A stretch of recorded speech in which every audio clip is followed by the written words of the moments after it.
wudunya tidak sempurna, maka taruhannya adalah sholat.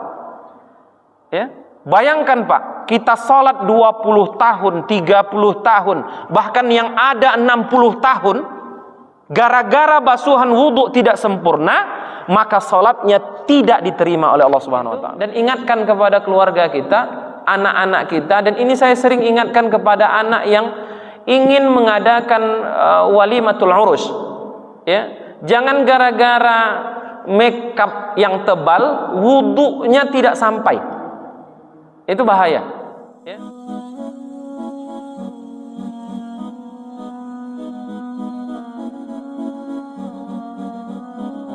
Assalamualaikum warahmatullahi wabarakatuh.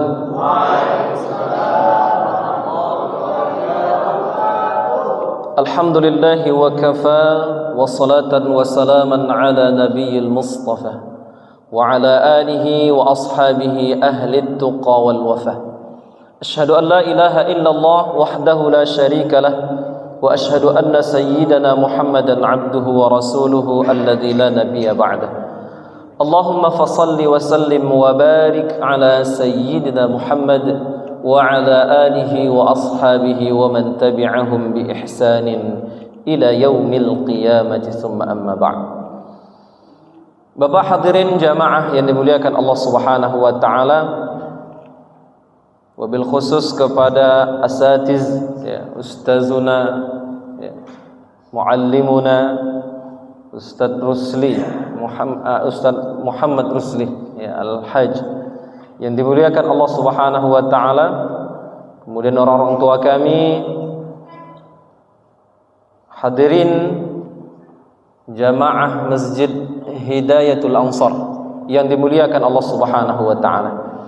Kembali kita bersyukur kepada Allah pada malam hari ini, hari atau malam Sayyidul Ayyam, penghulu hari, yaitu Yaumul Jum'ah. Dihitung dari maghrib tadi sampai maghrib besok Jumat, barulah berakhir Yaumul Jum'ah. Semoga Allah Subhanahu wa taala senantiasa memberikan kemudahan bagi kita untuk meningkatkan ketakwaan kita, amal kita kepada Allah Subhanahu wa taala, sehingga menjadi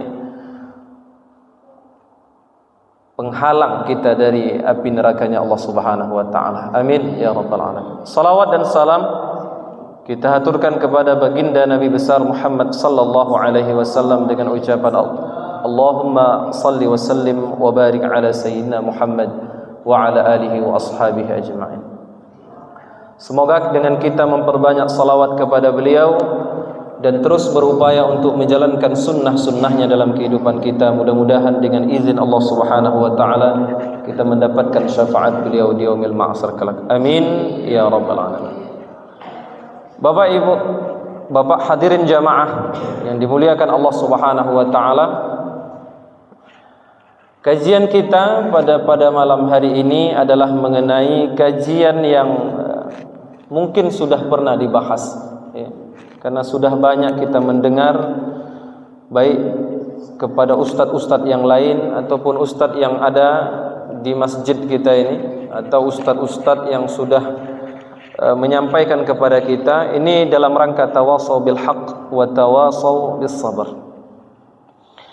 Di dalam kitab Sunan At-Tirmizi, begitu juga di dalam kitab Sahih Muslim, hadis ini dari sahabat mulia, yaitu Abu Hurairah radhiyallahu anhu, semoga Allah meridainya.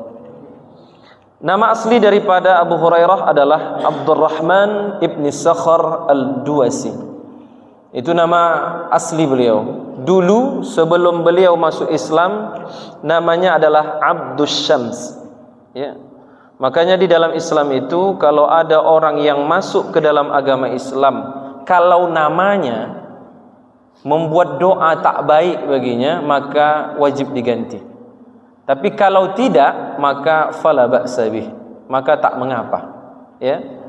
Maka termasuklah Abu Hurairah yang kita kenal dengan kunyahnya ya, karena beliau suka memelihara hirrah. Hirrah itu kucing itu dalam bahasa Arab ada dua. Yang pertama qittun, yang kedua hirrah.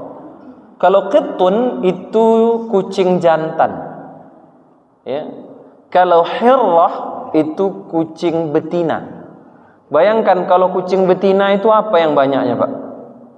Anaknya. Ya, kita satu saja kucing itu sudah merepet yang di rumah. Ini apalagi dalam satu riwayat mengatakan saking beliau itu cinta dengan kucing tersebut sampai-sampai di dekat lengannya itu masuk kucing. Dulu saya tak terbayang bagaimana kucing bisa masuk di lengan lengan baju orang. Ketika saya datang ke Mesir barulah saya paham, Pak. Kenapa? Ada model jalabiyah itu. Jalabiyah yang dipakai, ya, jubah kalau kita mengatakan. Tangannya itu besar. Gini ya. Ya, sampai ke belakang, ya. Karena jenis baju itu berbeda-beda, Pak. Kalau yang ada koploknya itu biasanya dari Maghribi. Ya, dari Maghribi. Biasanya ada kalau ada orang pakai jalabiyah, dia ada koploknya langsung, ya. Itu biasanya dari Maghrib. Jadi di satu negara itu berbeda-beda jalabiyahnya. Termasuk di Mesir itu barulah ngeh saya. Kenapa kucing itu bisa masuk di lengan Abu Hurairah? Ternyata bajunya itu besar, ya, lengannya itu, sehingga kucing bisa masuk, ya. Karena cintanya beliau dengan kucing, maka beliau digelar dengan Abu Hurairah, ya, jamak daripada Hirrah, ya. Hurairah itu jamak. Jadi ayahnya para kucing betina, ya. Bayangkan itu, ya. Maka seseorang bisa masuk surga dikarenakan hewan, dan seseorang pun akan masuk di dalam neraka dikarenakan hewan. Maka hati-hati, ya, kalau memang kita berikan hak hewan itu, maka bisa mengantarkan kita ke surganya Allah. Irham man fil ardi yarhamkumullahu man fis sama. Muliakan, sayangi makhluk Allah di bumi, niscaya penduduk langit akan menyayangimu, ya. Nah, maka oleh karena itu, Bapak hadirin jamaah yang dimuliakan Allah Subhanahu wa taala, Abu Hurairah ia adalah sahabat alal itlaq menurut para ulama hadis, sahabat yang paling banyak meriwayatkan hadis dari Rasulullah SAW. Beliau meriwayatkan hadis itu 5.374 hadis. Ya, 5.374 hadis. Begitu kata para ulama hadis. Luar biasa hafalan beliau. Kalau masa beliau bermuamalah atau bersama Rasul itu tak lama, Pak.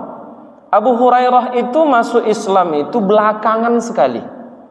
Bukan beliau itu tak mau masuk Islam di awal-awal Islam, tapi beliau baru mendengar Islam pada tahun ke-9 Hijrah. Ya, pada tahun ke-9 Hijrah.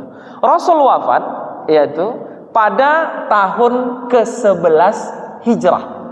Bayangkan, beliau sama Rasul, ya, itu hanya sekitar 2 tahunan lebih, ya. Kalau beliau masuk Islam tidak diterangkan oleh para ulama apakah di awal 9, pokoknya di tahun ke-9 ataukah di akhir 9. Ya. Sehingga bersama Rasul itu 2 tahun atau lebih. Ya. 10, 11. Berarti tahun ke-9-nya itu bisa jadi di pertengahan atau di akhir, atau bisa juga di awal. Jadi bersama Rasul itu sangat-sangat singkat sekali. Tetapi kenapa beliau paling banyak meriwayatkan hadis daripada Abu Bakar As-Siddiq? Padahal beliau duluan masuk Islam. Kenapa lebih banyak hafalannya hadis daripada Ali bin Abi Thalib, menantu Rasul? Kenapa lebih banyak hafalannya dari Ummuna Aisyah radhiyallahu anha? Ya, lebih banyak hafalannya lagi dari ibu kita, ibu para orang mukmin, yaitu Ummuna Aisyah radhiyallahu anha. Ya. Maka oleh karena itu, Bapak hadirin jamaah yang dimuliakan Allah Subhanahu wa taala, salah satu yang membuat beliau itu banyak hafalannya, beliau itu kan ahlus suffah. Ya. Ahlus suffah ini terkenal dengan orang yang sangat-sangat luar biasa dalam menuntut ilmu. Dan diberikan keistimewaan oleh Rasul sallallahu alaihi wasallam. Ya, di Madinah itu ada namanya Darus Suffah. Ya. Pada dar itu, ya, Suffah, ya, pada dar itu termasuklah Abu Hurairah di dalamnya. Karena orang itu sangat luar biasa, Haris itu bersemangat untuk menuntut ilmu. Ya, maka masuklah di Darus Suffah itu, ya, supaya apa? Supaya kita banyak-banyak menuntut ilmu, ya. Karena kata Ali karramallahu wajhah, man arada dunya fa'alaihi bil ilmi wa man arada al akhirah fa'alaihi bil ilmi wa man aradahuma fa'alaihi bil ilmi. Barang siapa yang ingin bahagia di dunia harus punya ilmu. Barang siapa yang ingin mendapatkan kebahagiaan akhirat pun dengan ilmu. Barang siapa yang menginginkan dua-duanya fa'alaihi bil ilmi, maka hendaklah dia Haris bersungguh-sungguh untuk menuntut ilmu. Bahkan di hadis lain mengatakan, majlis ilmu duduk sekali saja itu lebih baik daripada 1000 rakaat salat sunnah. Bayangkan. Tapi banyak orang yang meninggalkan itu, Pak. Haji umrah itu tak semua orang yang bisa ke sana. Ya, hanya tertentu saja. Tetapi majlis ilmu semua orang bisa masuk. Bahkan Rasul mengatakan raudhah min riyadil jannah, yang tidak dirindukan itu majelis ilmu. Padahal orang berdesak-desakan mau ke raudhah, Pak. Antara makam Rasul dengan mimbarnya, ya. Di situ orang berdesak-desakan mau masuk, harus perlu ongkos. Duit harus banyak dikeluarkan. Tenaga pun harus kuat. Kalau tak kuat tak bisa melakukannya, melaksanakan umrah atau haji itu. Ini tinggal datang ke majelis ilmu saja, ya. Ini perlu yang namanya kesungguhan untuk datang. Karena beruntunglah Bapak hadirin jamaah yang dimuliakan Allah, tidak semua orang digerakkan hatinya oleh Allah untuk masuk ke raudhahnya Allah Subhanahu wa taala, maka beruntunglah kita yang masuk. Bagi saudara kita yang belum masuk, doakan mereka. Ya. Doakan mereka. Ini makanya polemik udah. Ya, kalau sudah di masjid, Pak, namanya, ya, bagusnya kita dibuat di rumah nampaknya nih, Pak. Entah segan sama masjid, Allahu a'lam. Ya, mungkin segan dengan masjid kayaknya.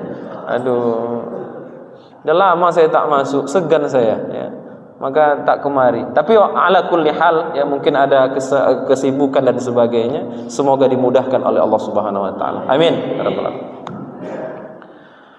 Bapak hadirin jamaah yang dimuliakan Allah Subhanahu wa taala. Maka Abu Hurairah adalah sahabat yang paling banyak meriwayatkan hadis disebabkan yang pertama doa Rasul sallallahu alaihi wasallam. Ya. Doa Rasul sallallahu alaihi wasallam ketika Abu Hurairah datang kepada Rasul mengadukan tentang perihal hafalannya. Sama seperti kita, Pak. Ya. Baru keluar teras, Pak. Apa kata Ustaz tadi? Ya. Itu baru keluar teras, Pak. Belum sampai ke rumah. Ya, itu baru keluar teras. Dan Abu Hurairah pun sama dengan hal itu. Ya. Ketika baru selesai Rasul mengadakan majelis ilmu, ketika itu pula dia Allahu Akbar, lupa apa yang dikatakan Rasul tadi. Akhirnya ngadu kepada Rasul sallallahu alaihi wasallam. Kalau Rasul masih hidup sekarang, Pak, mungkin orang ketika lupa hafalan itu Pak, langsung datang ke Rasul. Kenapa? Rasul sallallahu alaihi wasallam mengambil imamahnya, ya. Ya. Rida dengan imamah. Kalau rida itu seperti ini, selendang, ya. Dan ada satu lagi imamah. Rasul sallallahu alaihi wasallam mengikatkan ridanya, ya, ke kepala Abu Hurairah. Ketika diikatkan kepala itu dan didoakan oleh Rasul, karena doa Rasul mustajab, ya, didoakan oleh Rasul sallallahu alaihi wasallam, maka semenjak itu tidak pernah satu hadis pun beliau tinggal, lupa. Karena Abu Hurairah dikirim sengaja oleh Allah untuk ikut di dalam majlis Rasul. Jadi beliau itu tak kemana-mana, Bapak hadirin jamaah sekalian. Ya, makanya orang yang ketika dekat dengan Rasul itu lupa mau nikah, Pak. Kok orang sekarang lain anak itu nengok mukanya mau apa nikah, kok tahu aja bapak nih katanya. Ya. Kalau dulu sama dengan cerita Bilal bin Rabah, ya. Beliau sahabat yang tak ingat nikah, Pak. Kenapa? Karena bagaimana tenaganya, waktunya itu diserahkan kepada Rasul sallallahu alaihi wasallam. Ya. Sehingga Abu Hurairah itu, sehingga Bilal bin Rabah ketika Rasul wafat, beliau tak sanggup lagi tinggal di Madinah. Beliau tak tinggal Madinah lagi, Pak. Ya. Seharusnya kalau yang dicintai itu kan tinggal di situ dan dekat di situ. Tapi beliau tidak bisa. Ketika Rasul wafat dan beliau pun pensiun menjadi muazzin. Karena kenapa? Ketika kalimat asyhadu anna Muhammad itu tak bisa dilanjutkannya. Sering sekali beliau melihat, karena di Nabawi itu, Pak. Mudah-mudahan diberikan kemudahan oleh Allah Subhanahu wa taala untuk dapat berangkat ke sana. Di masjid itu mimbar Rasul, kan ada mimbar apa namanya, mihrab itu ada banyak, Pak. Ya. Nanti ada mihrab Rasul sallallahu alaihi wasallam. Mihrab itu tempat imam. Mimbar itu tempat khatib. Ya. Di situ Rasul sallallahu alaihi wasallam, ya, ketika Abu Hurairah mengumandangkan azan, antara tempat imam dengan kuburan itu sangat dekat sekali. Ya. Tidak jauh. Ya, bukan dari sini ke Setiabudi, Pak. Ya. Dekat. Sehingga apa? Sehingga Bilal bin Rabah ketika mengumandangkan azan pada kalimat asyhadu anna Muhammadar Rasulullah itu tidak sanggup. Sehingga beliau setelah itu pensiun menjadi muazin dan pindah ke Syam. Barulah beliau ingat untuk menikah dan memiliki keturunan. Makanya ada satu cerita yang menyatakan bahwasanya suatu ketika ternyata Rasul sallallahu alaihi wasallam masuk ke dalam mimpi dari Abu Hurairah dan mengatakan Rasul rindu untuk bertemu dengan beliau berkali-kali. Karena ru'yatun nabi haq. Orang yang bermimpi dengan Rasul itu benar. Ya. Kalau kita bermimpi dengan presiden, Pak, itu bunga mimpi namanya. Ya. Tapi kalau bertemu dengan Rasul, dengan ciri-ciri Rasul, yang menjadi masalahnya ini, kita tak tahu Rasul itu bagaimana. Ya, ada satu buku, Pak, yang saya rekomendasikan supaya tahu Rasul itu, ada kitab namanya Syama'il Muhammadiyah yang dikarang oleh Imam At-Tirmizi. Ya, sudah diterjemahkan dalam bahasa Indonesia. Dibaca itu.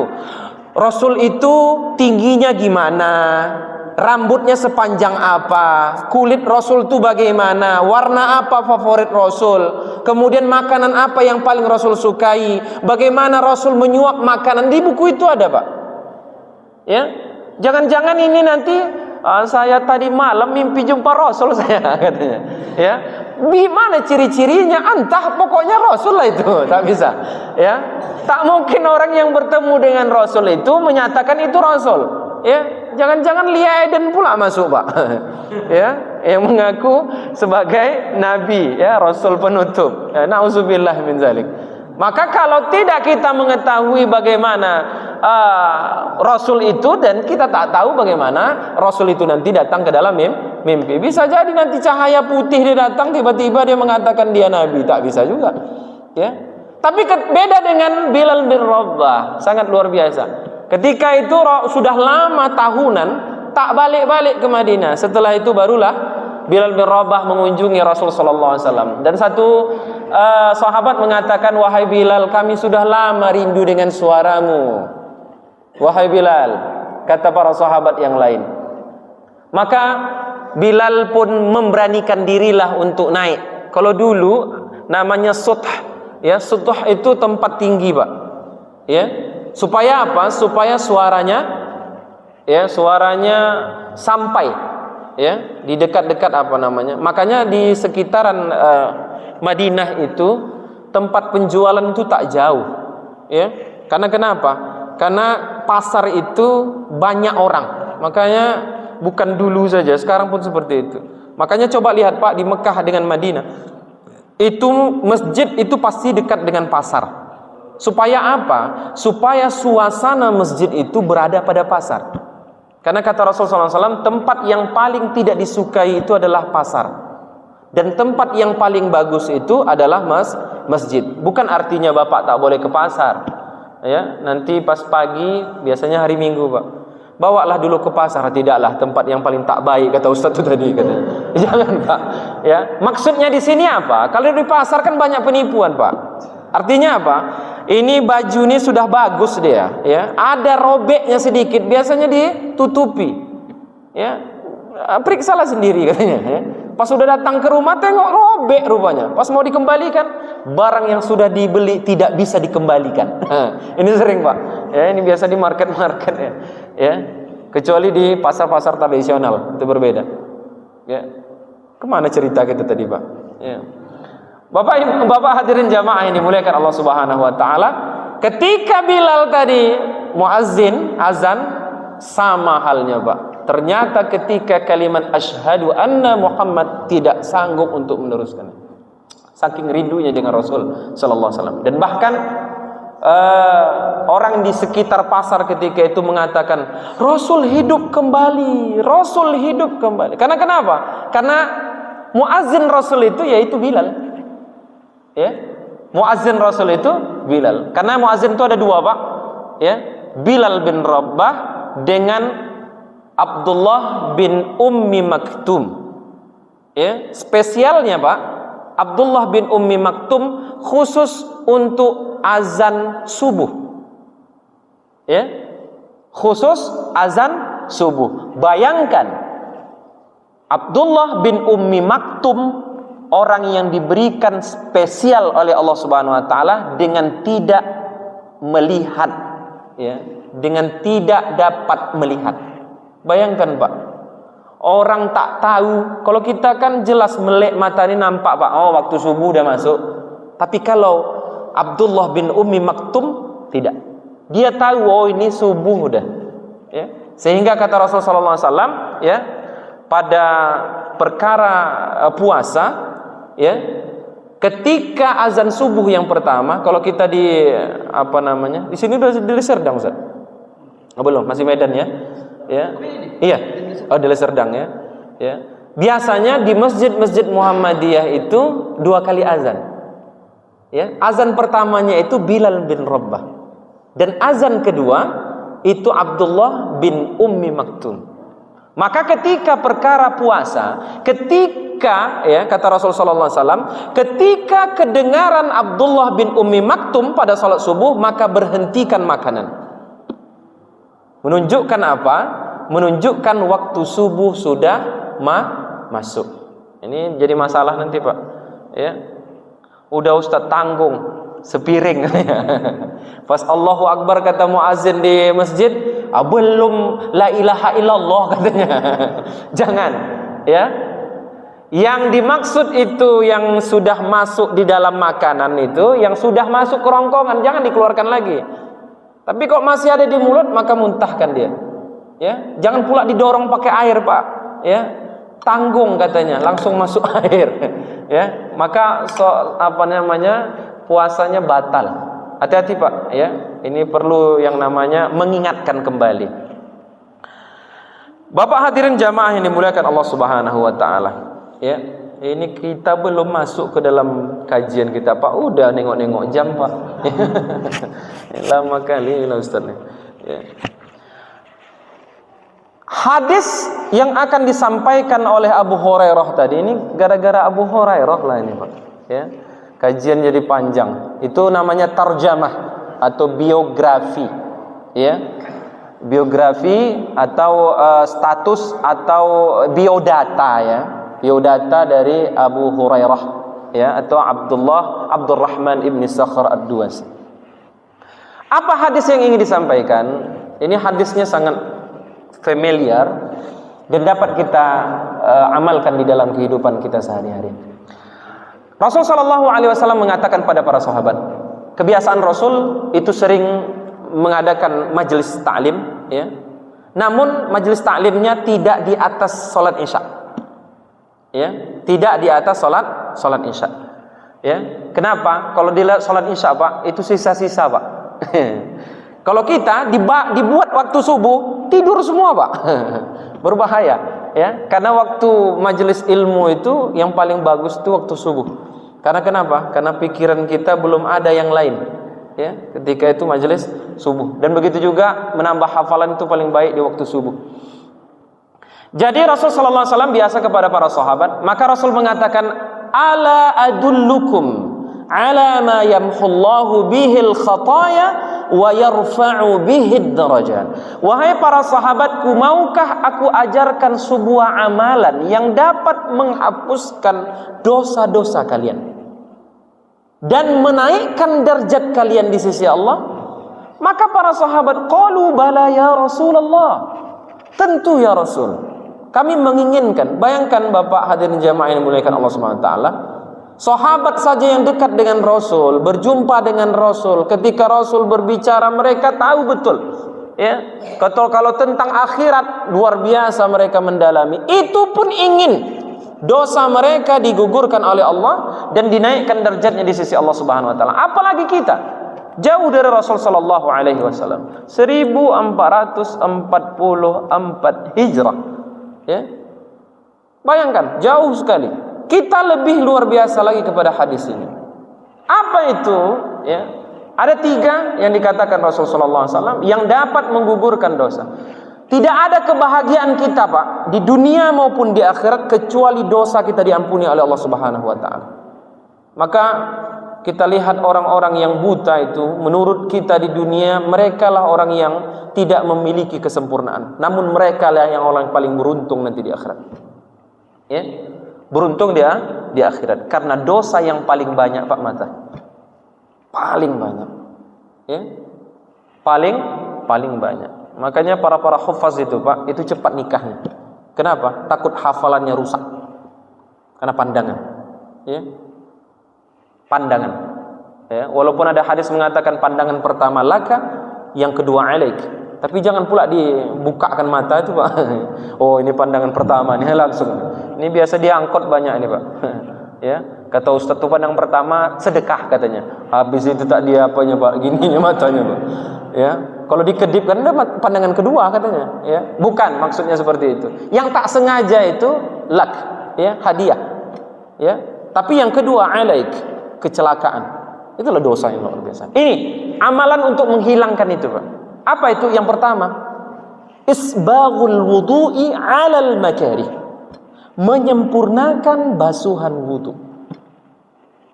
Ya. Bapak hadirin jamaah yang dimuliakan Allah Subhanahu wa taala, apa spesialnya? Ketika berwudu, bayangkan Pak, pembahasan fikih yang pertama sekali adalah at-taharah, yaitu masalah wudu. Kenapa wudu dari dulu dipelajari Pak? Dari ibtidaiyah kita, kok sekarang dari TK sampai fakultas tinggi dan bahkan sampai ke S3 pun sekali, itu bab fikih yang pertama sekali itu tentang wudu. Kenapa? Pentingnya wudu itu untuk sahnya salat. Ini perlu saya sampaikan untuk kita dan kita sampaikan nanti ke keluarga kita. Ya. Karena kenapa? Karena masalah wudu ini banyak orang yang berwudu tapi tak banyak yang sempurna wudunya. Terkesan mengambil wudu hanya sekedar menggugurkan kewajiban saja.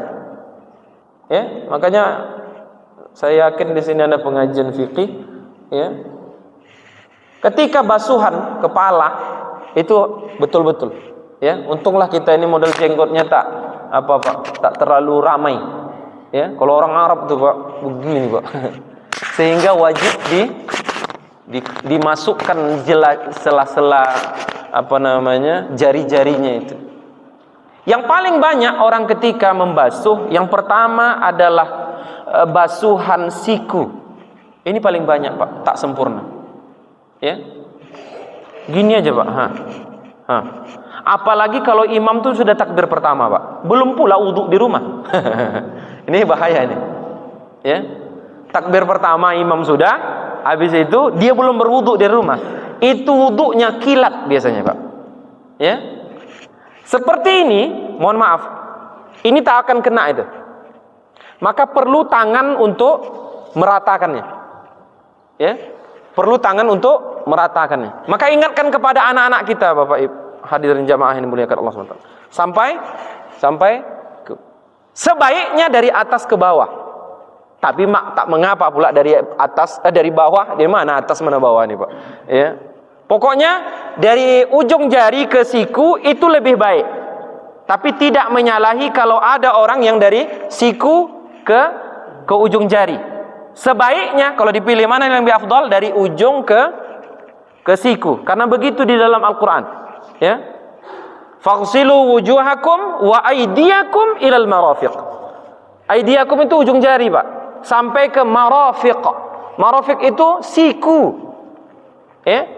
Sebaiknya melewati siku. Karena kenapa? Karena kalau dia tidak sempurna, maka taruhannya adalah sholat. Ya. Bayangkan, Pak, kita sholat 20 tahun, 30 tahun, bahkan yang ada 60 tahun, gara-gara basuhan wudhu tidak sempurna, maka sholatnya tidak diterima oleh Allah Subhanahu Wa Taala. Dilihat nanti PD kita, Pak, bertemu dengan Allah Subhanahu Wa Taala. Sholat kamu, sholat di dunia, ya, mana? Di masjid, tiap saat, tiap waktu. Setelah dicek, Pak, tengok kosong, empty, ya, kosong semua. Kenapa? Karena basuhan tadi. Itu yang pertama. Kemudian yang kedua, basuhan kaki. Mohon maaf, celah-celah kaki itu harus sampai air. Mohon maaf, ada model kulit orang, Pak, kayak daun keladi. Tahu, Pak? Ya, dengan pekerjaan yang sangat luar biasa. Ya, sehingga kalau tidak disentuh, maka air tidak akan sampai. Termasuk dengan kuku. Makanya dalam Islam itu, kuku itu dipotong di hari Jumat. Itu bagi yang adian, kebiasaan. Tapi kalau ada orang kukunya panjangnya melebihi seperti biasa, maka wajib dipotong dia. Supaya apa? Supaya air itu tidak terhalang. Bayangkan itu satu-satu. Makanya ingatkan istri kita, anak kita, jangan biasakan kuku panjang. Karena ada syaitan yang khusus dikirim kepada manusia yang kukunya panjang, itu namanya syaitanul asabi'. Ya, syaitan yang membuat rumah di kuku. Itulah yang membuat malas sholat, malas nutup aurat, malas semua. Ya. Karena kukunya dirawat. Kalaupun ada dia mengatakan bisa, Ustadz, ya, untuk berwudu kan dicongkel-congkel tiap hari. Memang dicongkel untuk wudunya, tapi setannya tak hilang-hilang. Ya, maka hati-hati. Untuk kaki pun sama. Ya, di kaki pun sama, tangan pun sama, di kuku-kukunya itu jelas harus diselesaikan. Harus dipotong bagus-bagus. Karena kenapa? Subhanallah. Di dalam hadis dari Buraidah, ya, radhiyallahu anhu, ya, di hadis yang lain, bukan dari Buraidah, ya, dari Umar, ya, dari Abdullah ibnu Umar. Hadis itu mengatakan bahwasanya man tawaddaa fa ahsanal wudu, barang siapa yang berwudu kemudian menyempurnakan wudunya, maka semua dosa-dosanya akan keluar dari anggota tubuhnya. Bayangkan, Pak, setiap basuh muka keluar dosa. Itulah mata tadi. Allah tuh tahu, Pak, kita banyak dosa. Tapi Allah kasih solusinya. Tapi gunakan solusi itu dengan sebaik-baiknya. Dan ini sangat mendasar sekali, Pak. Mendasar betul. Paling bawah. Ya, untuk apa kita belajar tafsir yang sangat luar biasa tebalnya, tapi yang bawah belum belum memadai. Ya, masalah wudu itu sangat luar biasa. Kemudian apa? Hatta, ya, takhruja min, ya, tahti azfari, hingga dosa-dosa itu keluar dari ujung-ujung kukunya. Bayangkan, Pak, ya, maka dinikmati saja berwudu itu, dan ingatkan kepada keluarga kita, anak-anak kita. Dan ini saya sering ingatkan kepada anak yang ingin mengadakan walimatul urus, ya, jangan gara-gara make up yang tebal wudunya tidak sampai. Itu bahaya. Ya, sekarang banyak pula, Pak, pendapat yang mengatakan boleh di jamak qasar bagi yang menyambut tamu, Pak. Ini berbahaya betul, pendapat ini sesat. Ya, karena kenapa? Karena syarat jamak qasarnya itu ada pula bertambah kalau walimahan katanya. Ya, kalau ada pesta baru boleh jamak qasar. Itu banyak, Pak. Dan bahkan banyak yang tak sholat gara-gara menyambut tamu. Bahaya ini. Dia menggugurkan kewajiban dia untuk yang sunnah. Ini berbahaya sekali. Maka ingatkan kita nanti, Pak, ya, mana tahu ada adik kita, keluarga kita, ya, atau ada anak kita. Maka ingatkan itu. Jangan nanti gara-gara melakukan satu yang sifatnya sunnah, ya, walimatul urus kan sunnah itu, Pak. Ya, walimatul urus itu sunnah. Dan bahkan dia bisa menjadi wajib kalau terjadi fitnah. Kalau tidak sebagai sunnah, ya, sunnah saja. Bapak hadirin jamaah yang dimuliakan Allah Subhanahu wa taala. Menyempurnakan wudu itu menjadi salah satu syarat sah salat kita diterima oleh Allah Subhanahu wa taala. Maka hati-hati betul. Ya, hati-hati. Makanya dalam rangkaian wudu itu memang luar biasa. Kita betul-betul hati-hati dalam berwudu. Apalagi dalam keadaan makarih. Makarih dalam keadaan susah, Pak. Susahnya apa? Mungkin dalam keadaan sakit. Ya, dalam keadaan sakit atau tidak bisa menyentuh air yang terlalu banyak seperti biasa. Ini kan musim-musim ini, Pak. Ya, udah agak meriang rasanya. Walaupun dibolehkan di situ untuk memakai air yang dicampur dengan air hangat. Ya, dalam keadaan sakit tentunya. Jangan pula nanti semua keadaan disamakan. Ini saya teringat, Pak, ketika saya di Mesir dulu, kalau sudah wudu di musim dingin, Allahu Akbar. Kalau ada sakhana, itu enak, Pak. Ada pemanas air, itu enak wudunya. Kalau tak ada, Allahu Akbar. Kayak air dalam freezer, Pak. Bapak keluarkan, begitulah rasanya. Diletakkan ke muka, bukan dingin, Pak, hangat jadinya. Ya, bukan dingin lagi. Saking dinginnya hangat muka tuh. Ya. Kayak orang yang mandi ini, Pak, mandi air hangat itu bukan menambah kehangatan, tambah dingin kalau udah selesai. Kalau air dingin itu sebaliknya, Pak. Saking dinginnya itu muka itu kayak tebal rasanya, Pak. Ini kulit itu menjadi tebal rasanya. Ya, itulah diwudukan. Apalagi dalam keadaan seperti itu, subhanallah. Itu gugur dosa-dosanya. Luar biasa Allah memberikan cara. Kalau haji umroh, Pak, itu waktu tertentu. Bukan tak boleh, silahkan. Dan kita, ya, dianjurkan untuk selain berdoa itu. Silahkan berbanyak berdoa itu. Bapak hadirin jamaah ini muliakan Allah Subhanahu wa taala. Udah gelisah nampak saya tempat duduknya ini, Pak. Ya. Kemudian cepat saja. Yang kedua, kasratil khuta ilal masajid. Perbanyak jalan ke masjid. Ya. Perbanyak jalan ke masjid. Ya, makanya kalau di dalam hadis itu, barang siapa yang berwudu di rumah kemudian datang ke masjid, maka langkah pertama menghapuskan dosanya, langkah kedua menaikkan derajatnya di sisi Allah Subhanahu wa taala. Bayangkan, Pak. Ya, kenapa harus di rumah, Ustaz? Karena itu tadi, Pak. Kalau imamnya sudah takbir, Pak, wudunya bakalan cepat-cepat itu. Kalau dari rumah berarti sudah disengaja, ya, bisa santai kita berwudu itu, sempurna betul dia, ya. Dan bahkan kabar gembiranya lagi, kata Buraidah, ya, dari Rasulullah SAW, apa kata beliau? Basyiril al-masya'ina fi dzulami ilal masajid binurin tammin yaumal qiyamah. Berikan kabar gembira bagi orang yang jalan kaki, ya, ke masjid dalam keadaan gelap. Kalau dulu, Pak, penerang tak banyak, ya, terutama pada sholat subuh dan sholat isya, ya, datang ke masjid, maka di hari kiamat Allah akan memberikan cahaya yang sempurna baginya. Siratul mustaqim itu, Pak, itu gelapnya luar biasa. Yang membuat dia terang, Pak, bukan lampu hanok. Apa, Pak Ustaz?